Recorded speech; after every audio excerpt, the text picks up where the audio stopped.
দুপুরের খাবার খেয়ে আমরা রওনা দিলাম জাপানে আমাদের পরের গন্তব্যের দিকে। বাংলায় যেহেতু ভোট, তাই ভোটের জল ব্রিজের তলা দিয়ে কতটা গড়ালো সেটাই পর্যবেক্ষণ করতে করতে পেরিয়ে গেলাম জাপানি নদী।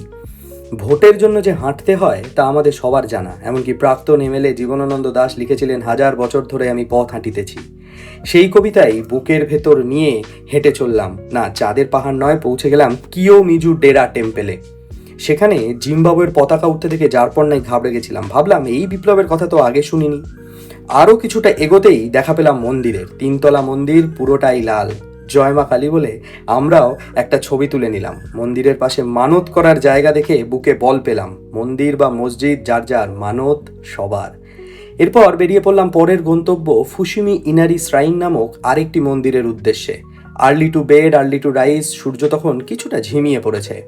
জাপানের রাস্তায় উন্নয়ন কোথায় কোথায় দাঁড়িয়ে রয়েছে দেখতে দেখতেই পৌঁছে গেলাম মন্দিরে। পৌঁছে দেখি আবারও লাল রঙেরই মন্দির, বাম আমলে তৈরি বিশ্ব জাপানি গেট, এবং তারপর সামনে তাকিয়ে দেখি সারি সারি লাল গেট।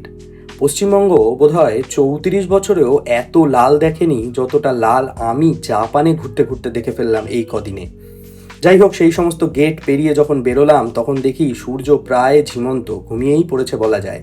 আমিও মন্দিরের সামনে টপার টপ 3-4খানা ছবি তুলে মন্দিরের লাল গেট পেরিয়ে হাঁটতে শুরু করলাম ফেরার পথে। মন্দির থেকে বেরোতেই দেখি জাপানি চপ শিল্প। আবারও হাঁটতে লাগলাম।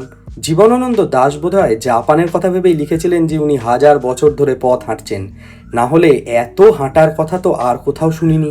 আবারও পেরিয়ে গেলাম জাপানি হাই ট্রেন। ঘুমন্ত সূর্যকে সামনে রেখে আমরা হাঁটতে লাগলাম ফেরার পথে। ফেরার পথে চোখে পড়ল হঠাৎ শান্তিপুর লোকাল। সবুজ রঙের ট্রেন দেখে বুঝলাম এত লালের মধ্যেও খেলায় সমতা ফিরেছে। যাই হোক, খেলা হবে।